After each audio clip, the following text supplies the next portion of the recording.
Geode is a mod for Geometry Dash that lets you install other mods. Think of it as Forge or Fabric from Minecraft, but for GD. It has been around since 2.1, but it never really took off until 2.2. Around the release of 2.2, a really cool Geode mod became really popular on YouTube, Globed. It basically skipped the waiting time for the long-awaited multiplayer feature with added benefits that the feature wasn't going to offer.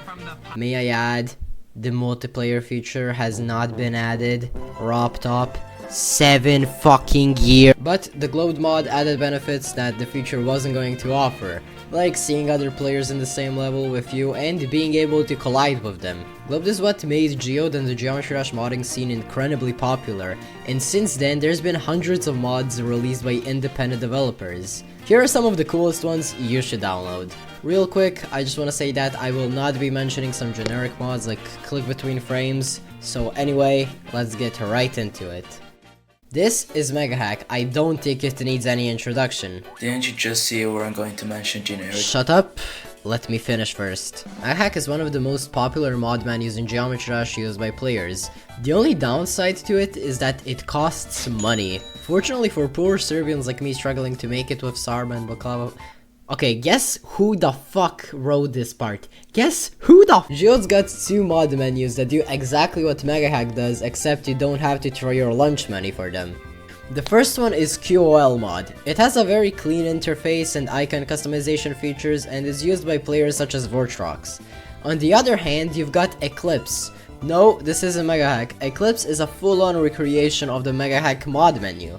It lacks some features, but it is your best option for free Mega Hack. Aww, look at these two guys. Sonic and Tails are such a good duo in Sonic games. Imagine if we could have them in GD.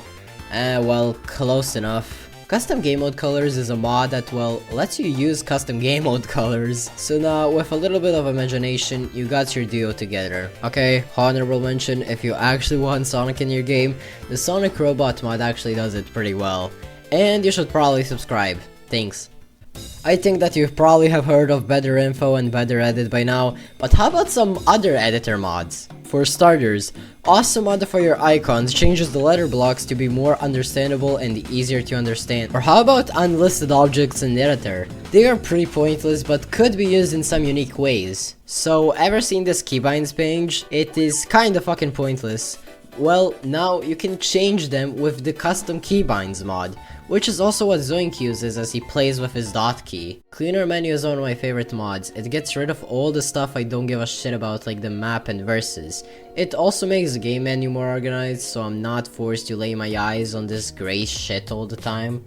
Did you ever try and beat a hard level, die, and ask yourself, man, how many times have I died there? Well, that is exactly what the Death Tracker mod keeps notice of, and it just reminds me of how much Cataclysm sucks.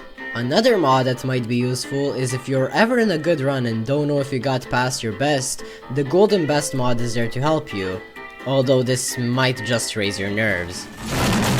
Are you ever annoyed with the fact that you gotta go all the way back to the title screen to change your settings? Well, the Settings Everywhere mod fixes just that, and it is super easy and clean to use. And last but not least is Demons in Between. This mod helps differentiate easy extremes and hard extremes, or just differentiate any demon difficulty in general, and also tells you how fun it is and what tier it is. Thank you so much for watching. If you enjoyed, consider liking and subscribing, and see you in the next one. Bye.